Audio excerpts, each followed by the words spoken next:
Welcome to a special edition of Stay a While, recorded live on Radio Row at Super Bowl 59. I'm your host, Tommi Vincent, and we are going to be hearing some dynamic conversations with phenomenal guests here on Radio Row. So take a seat, get comfortable, and stay a while. This episode is sponsored by the House of Joy. Hey everyone, it's Tommi Vincent, your host of Stay a While podcast, and today I have with me my sister friend, Yes, honey, the sister friend is here. Tamela Gill Davis, and I'm so grateful to have you sitting here with me and joining me in conversation. One, because you're just amazing, as you're an amazing human being. Thank you. But you and I have been really growing and learning of one another, and I'm fond of you. I'm fond of you. Listen, I'm like, where you been my whole life? I know God has his whole time for doing what he do, but I'm like, Lord, now you know I was crying out for somebody like this for quite some time. Timing is everything. It and is. when it's time, it's time. Yep. And I believe that there's a time and a season for everything. And for whatever reason, you and I are now in relationship. And one of the things that has been such a blessing to me is the resourcefulness of the relationship. Meaning it's not transactional, it's relational, but there's value add. Yes. And oftentimes you can get into relationships with people and you're kind of like, I feel like it's one-sided. And I'm at a stage in my life where I'm not giving and there's no exchange. And so that's why I'm so grateful for you. And I done went into all of that because I'm so excited to have you here. And I didn't even say who the child is. Yeah, she's my sister friend, but she's doing some great stuff. She is doing some great stuff. But I wanted to say that because I wanted you to know that. I appreciate, because I remember you and I weren't even having the conversation. I heard you make that same statement of not doing one-sided relationships in a conversation with someone else, but we had already made our connections. But it's like, as I observe you, you drop gems that I'm able to connect with, because most of my life, when I think about my entire life, most of my relationships have been one-sided in some form or another. And so it's led me to a lot of compartmentalization with how I deal with people. Yes. And I'm like, I just want to be able to embrace and create relationships where I'm adding value, somebody else is adding value to me. I don't have to side eye and wonder like if there's any false intentionality around it, but just knowing that someone's lifting me up, I'm lifting them up, and we have similar energy, similar beliefs, and how we like navigate in life. And so it's been sweet. But then that statement, I'm like, God, you're showing me more and more why you dropped this gem in my life during this season of life. And it's like, I think about the timing and I'm like, I needed it a long time ago, but then I'm like, but I need it so much more even now. And so I love how intentional he is with how he does things. And it's always not when you want it, but when he knows that you need it the most. Absolutely. Yep. All right, y'all. So let me just Take Take it on back. So Tamela is a chef, and her business, Tamela Tailgates, with her food truck. Her business is the F word. She's saucy. She got a business called the F word, but it's not the F word you're thinking, and she'll talk about that. Yes. She's a podcaster. She is an entrepreneur. She is a philanthropist. What else do you want me to say? She is all that in a bag of chips, and she's my sister. And yes, I'm bragging on her because she is like that. I love it. I'll tell you, I use it. What is the F word? Okay. Because I know people be like, who, what? You know, I get that all the time. It's like, what is the F word? So I'm going to take people back a little bit. When I was growing up, I had a family member, and they would always use the F word that people usually real think F of, word. the real F word. And so I remember when I was in college, like I was doing something one day and that word came out, and I was like, oh gosh, I'm picking up this energy. Long story short, fast forward, that was BC. I call it BC. Yes, but before the Lord came and snatched me up out the pits of the pits, I was sitting one day and I'm like, everything around my life that I'm extremely just so in love with and I value the most all started with the letter F. And it was my faith, which means everything to me. My family. I'm a foodie. We're in football. We're in fitness. And I'm like, oh my goodness. I'm like, how cool would it be to take the F word that I didn't always use so pleasantly and find a way to use it that is going to glorify God, but then also give people insight of just the things that I value the most in my life. And so that's how I developed the F word. Okay, well, now y'all know. What about this piece of you that is into food? I mean, you and I know we both had that same one passion, but also a gifting, because we don't just make food. There is soul behind the food that we prepare, and we're doing it with intentionality. Where did your love for cooking come from? So my love for cooking actually came from my father and my two grandmothers. My grandmothers, I watched them over the course of their lives, like cook every single day and invite everybody in. Nobody had to worry about where they were going to get their next meal from. But it was so much more than food. Like they were nurturing people's souls. And I was a kid who didn't necessarily like outside. I'm like, y'all leave me in the house. I won't talk. I'll cook, clean, whatever y'all need me to do. I just don't want to go play. I didn't like kids. And I was a kid. I'm like, I don't like them kids. I don't want to go play with them. I want to be with y'all.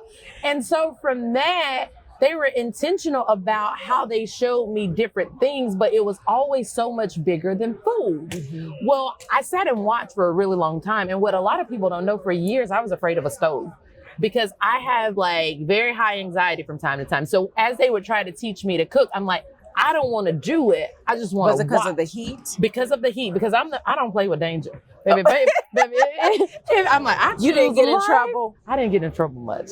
I was pretty good most of the time. So I'm like, oh, I could get burned. Yeah, I don't want to get burned. So I kind of stayed away from it, but I watched and I listened. But more than anything, I paid attention to the energy and the love and the support and the nurturing they were doing to everybody who came in and out of the house. So fast forward, I go to college and I don't like cafeteria food. And I'm like, oh God, that means I really got to start cooking some of these things I've watched. And so in my dorm room, which was probably illegal, I went and bought all these electric. You know it was illegal. You know it was illegal. All these electric things. I'm like, all right. They're like, we smell some fried chicken. I'm like, yeah, that's my hot plate. I'm frying some chicken tenders because the cafeteria food not so good. But from there, I moved off campus and everybody started wanting to come and be at my house. And I was like, oh my gosh, I get an opportunity to do for my peers what my grandmothers did for so many other people. And so I always loved hosting and entertaining because I watched them do it. So I was like, okay, this is the menu for the week. Y'all tell me what night y'all coming. It got to where people was there every single day. And so I was practicing on them. But for me, it was so filling and so fueling because I'm like, I'm not just giving them a plate of food. It was the conversations that we had around the food. It was the questions that they would ask. And then I'm using life examples of why I'm doing this and that. And it just developed a love for food for me. And so after that, I just really started to think like, how do I host and entertain other people? Because whenever I'm interacting, I'm like, I feel like I have something to give you. And if I had a plate, it would make it easier for me to have this conversation with you. And so I started looking for opportunities to do that. Yeah. With your food, is there a dish that you make that represents either of your grandmothers or your father when you make it that you're like, this is me embodying them? Yes. So one of the things we make the most is Southern fried catfish. Okay. And I was actually just joking with my aunts because they came down to help me this weekend. And I'm like, I like to call this when I do it, the Nelda special, which is my grandmother's name, my father's mother. And on Friday nights, what she would do, she would have fried catfish or pan trout. She would have spaghetti, garlic bread, and a salad. And that was like a meal. And most people are like, spaghetti's a side. And I'm like, it was not. I mean, spaghetti's the main dish. I'm like, in our house, it was a side. Yeah. And so Especially on Friday. On Fridays, that's what we had. And so that's one of the things we do the most. But every time I heat that grease up to fry that fish, I'm like, Granny, look what you taught me. It's happening. Oh, that's it's happening. beautiful. Yeah. You were actually out with us at Vincent Country Safe Zone Activity Day, and you prepared breakfast for all of our volunteers. You were handing out the treats to the kids. But there was this one part, and I'm like, this girl is a grandma. You like, I got some fish. I fried some fish. I'm like, wait a minute. Wait a minute. You just keep fish and crab balls on the truck that you pulling out, and I said, oh, she a grandma for real. It's so funny for people to call me Grandma Tam or Mama Tam, and I'm like, I'm still in my 30s, but I'll take it. And like, all of my friends are far much older, because I think because I spent all that time in the house with them, I have like naturally an old soul. And so I love feeding people. So I always come with extra. So I went from cooking breakfast. So I was like, I can make you just a steak and cheese sandwich. That's what you want. Now you want it on bread or croissants. And then I started joking because I was like, I don't have no more bread. I looked over, it was another loaf. I was like, I know I only brought 3 loaves, but God, you multiply. God, you gonna multiply this bread for these sandwiches. Multiply. So yes, I enjoy being out there with you guys.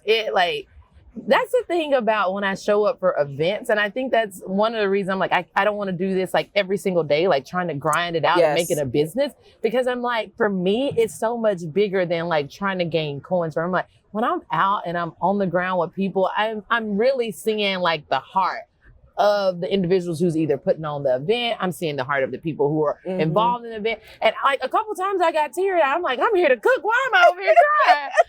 And I ain't no onions on this truck, so I should not be crying. But yeah.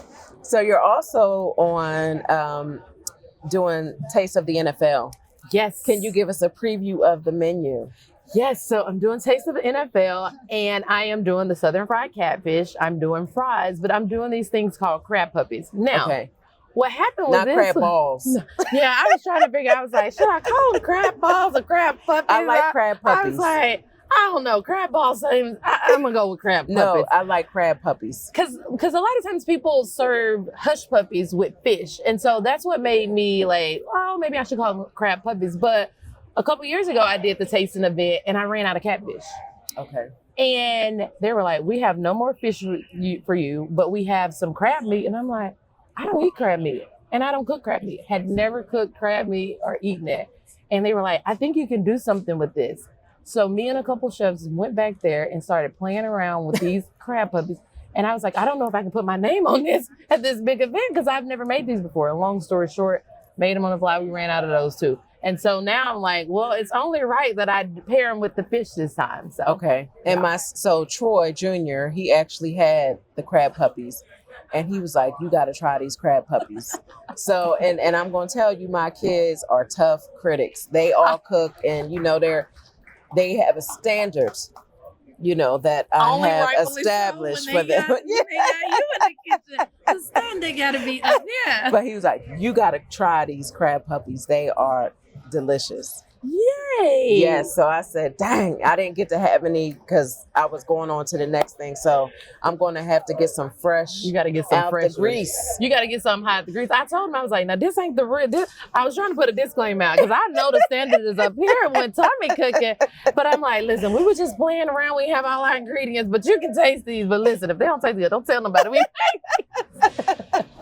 So we're going to get you some hot, fresh ones. So before I let you go, let me know what's going on with you. So what is happening right now in this season of your life?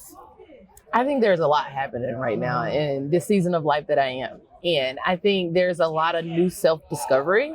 I think a lot of times you lose yourself when you're trying to focus so much on the family, on the husband, on building all these different things that you initially didn't sign up for when you first said I do. And so I think there's a lot where I'm like digging deeper into like who I am, who God's called me to be, and like just embracing the ways that he's attempting to elevate me.